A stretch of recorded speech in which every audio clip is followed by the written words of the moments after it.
Welcome, ladies and gentlemen, to another episode of Vistalytic Punches Papa in your face. In this EP, I'm featuring one of Kasi's celebrities.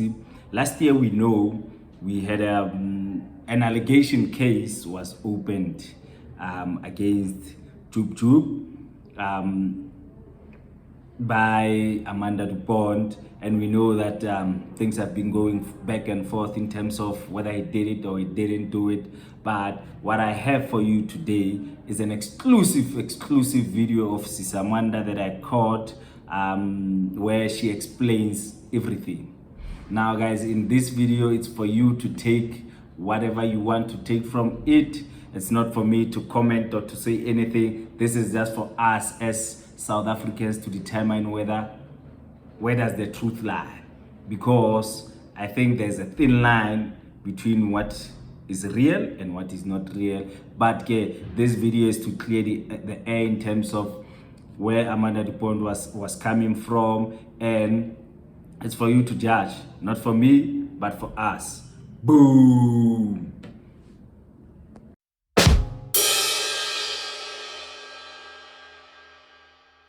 Hey guys, so I literally pray to God that He gives me the strength to be able to say what I need to say without crying the whole time. But I do realize I have been trending today, and things have been said about me to all my true supporters and followers.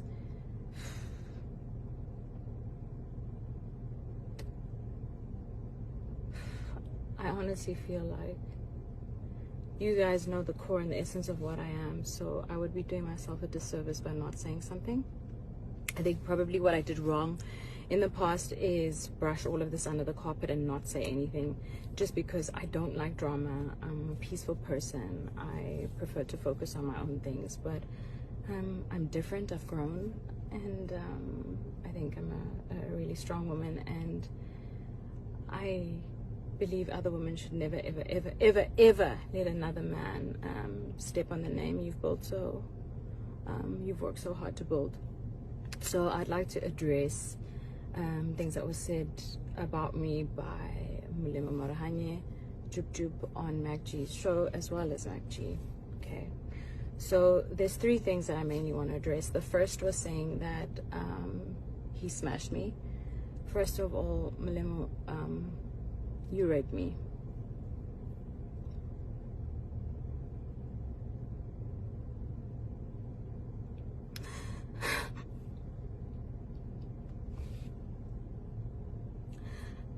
I was raped for 2 years solidly. So please don't make it sound like it was a relationship. I was absolutely afraid to leave. Afraid of the power that your mother had in being around you at the time. I was aware of the stifling and sifting of money your mother was doing with Oprah. So, and also what you guys did in terms of Muti and medicine, which you made me believe my life would be a danger if I spoke up. So, no, you didn't smash me. You forcefully opened my legs and forced yourself on me numerous times for 2 years, and made me believe I had no way out. In that time, I had an abortion, of course, because there was absolutely no way I would have a child that was forcefully given to me. And the most painful part about all of this is that I was a virgin. And I told him at the time, I had told Drip that I was a virgin, and I planned to be a virgin until the day I got married. And the first time he raped me, the next morning, I had been trying to get hold of my friend the whole night who lives in my building, but the next morning when he eventually did open the door, and he can be a testimony to this, is Richard Lukunku, you know, I came to you because I didn't know what to do, and I came to you crying for help. I was afraid, so afraid. And I'm telling this story because, you know what, I genuinely believe that God allows certain things to happen. Your journey or the burdens that you face or the things that you go through, they happen for a reason, guys. And I genuinely believe this burst or this thing that's happened is for me to empower other women, to let them know to, one, never accept emotional abuse and rape the way that I did for 2 years straight. And also, if it has happened to you, turn your life into something really, really strong and powerful, which I have done, and I've really tried to mind my own business. But what I will not stand for is for you to degrade my name. I don't understand why you have an interview and you have to speak about me. You are at such a low point in your life that you should actually be spending your time apologizing for the children that you killed because you were high. Instead, you are trying to bring my name, that I've worked so hard to build the success that I have, okay? The woman that you knew back then, she doesn't exist, okay? I'm no longer afraid. You cannot bring me down, break me apart. Yes, you may have raped me for 2 years solidly. And I want people to know the criminal that you really are. I really wish, that you served a longer jail time, that you were still in prison. Just to describe, I've actually never spoken about this. I've never even I've told my husband in bits and pieces of this time in my life, because I think I actually blocked it out because it was so traumatic to me.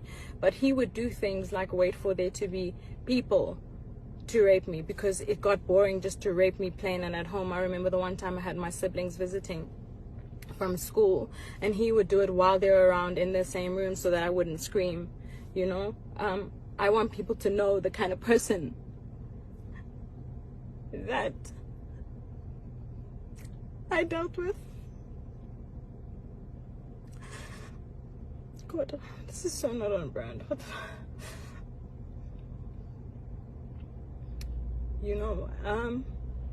So I will not allow my name to be dragged in the dirt and to have some man speak about me like, you're so smooth, you managed to smash me. You didn't smash me, you raped me. You raped me, and I was still a good enough person. And I never, ever, ever spoke about it. I focused on my own and carried on with my own life. But what I will not do is let you destroy my name. I wrote a few notes so that I don't forget everything. And the other thing that you said is I left you because I saw a picture with Kelly. I just want people to know that I left because he tried to kill me. He suffocated me. He literally suffocated me. And I remember that day so vividly. It was like I prayed to God for the strength to kick him off, which I did. He had locked all the doors. He would lock me in the house sometimes, take my car, monitor my movements. I was in varsity at the time. I would not always be allowed to have my own car. I wouldn't be allowed certain friends.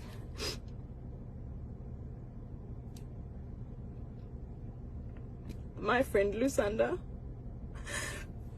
who was the only friend who was allowed in my life at the time. Lou, you know what happened to me. You've seen it happen over all those years. So, it's not true. I didn't leave because I saw a picture. I left because he tried to kill me. And I was always afraid to leave because of the threats that were made. But at that moment where he tried to kill me, I knew that the very thing I was afraid of, which was dying, I knew was meant to happen that day. So I actually got away. And when I got away, I went to the police station to try and open a case of abuse and rape and attempted murder. And the police officer said to me to go home and think about my decision, because she is so sick and tired of women coming to report their boyfriends and husbands only having to take them back after all the abuse.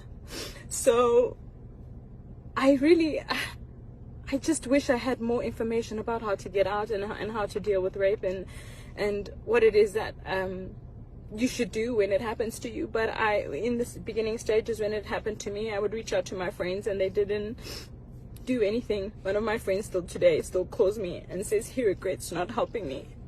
I mean, the first time it happened, he literally gave me a Christian book to read and we prayed. But that's what I did.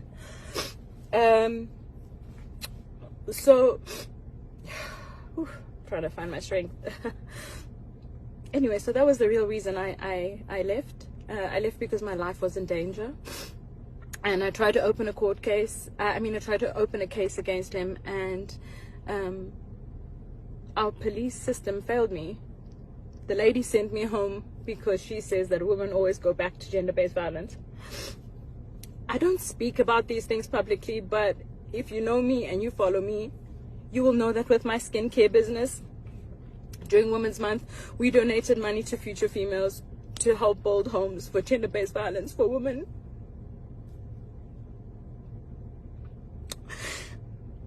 For women who have been victims to gender-based violence. This is a cause I am extremely passionate about.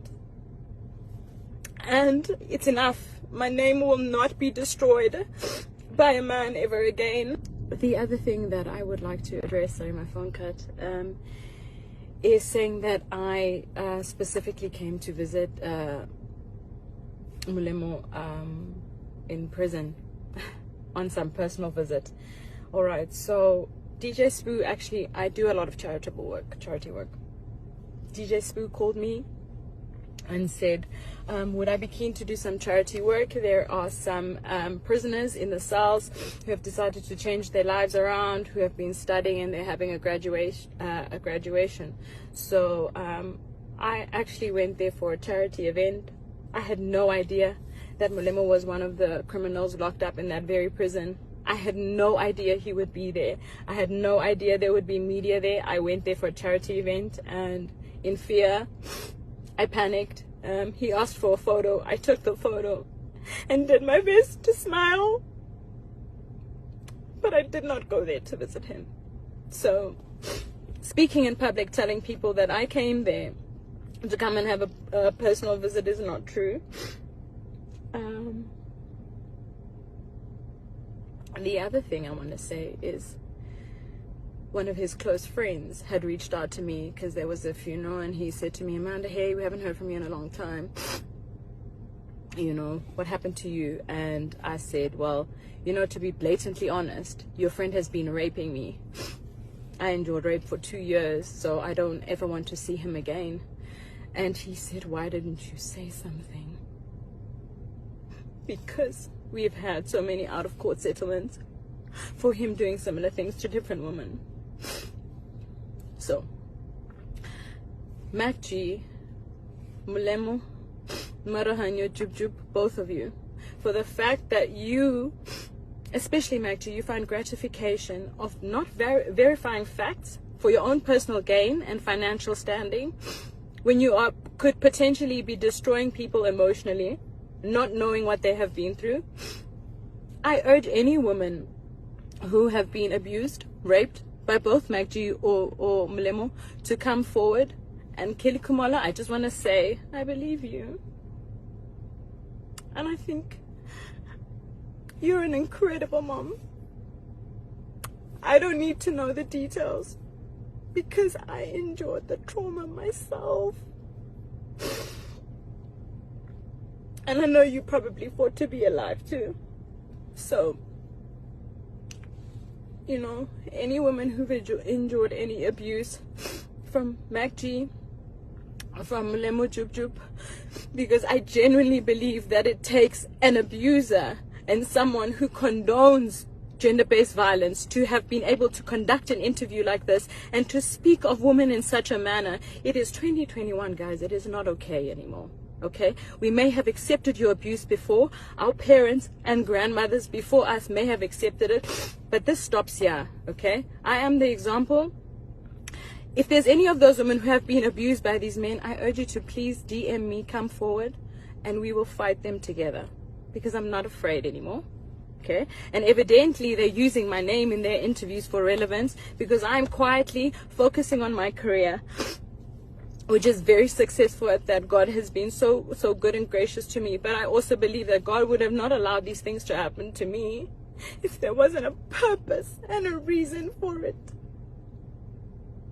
Okay? So if you've gone through this by these men, please reach out to me and we'll fight them. We have a very big problem of gender-based violence in this country. And I think that the change will only start if we start to speak up. It needs to stop, guys. It's not okay. And you need to know that if you have been a victim of this and this has happened to you, you have not done anything wrong. And it is absolutely okay to stand up for yourself. And it doesn't matter what anybody thinks. And don't worry, my biggest thing was, would people believe me? That was my biggest thing. And the second thing was, would it affect my work?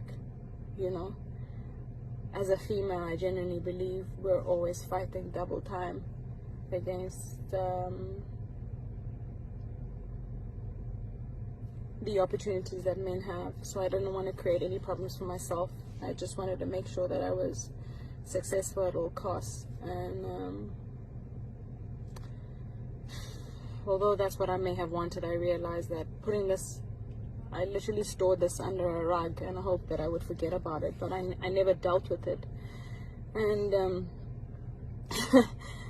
listening to a podcast like that, having it played back to me, I cannot believe that somebody would fabricate that amount of lies. Molemo, I don't know. Obviously, I know why. This is for clout. Here's my attention. You wanted my attention. You got it. But this time, you're getting my attention, and I'm fighting for every single person who has been abused, harassed, and raped. It stops here. It stops now. You no longer have to accept this. And MacG, you will no longer use a female's name for your financial gain. Your publicity of your podcast is not more important than the safety of our women.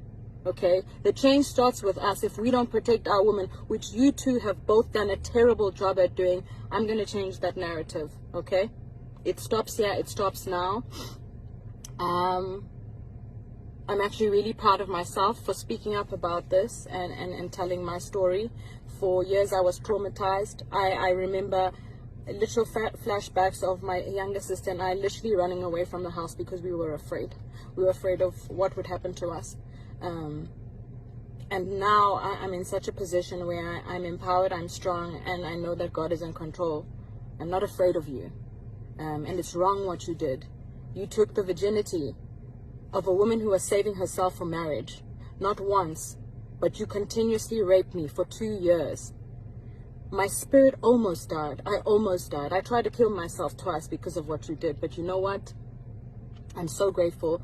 I don't regret anything that has happened to me. I think I've come out stronger. A lot of people ask me how come I'm able to keep going that much more, why it is I'm so resilient and so strong. And this is it. This is the proof.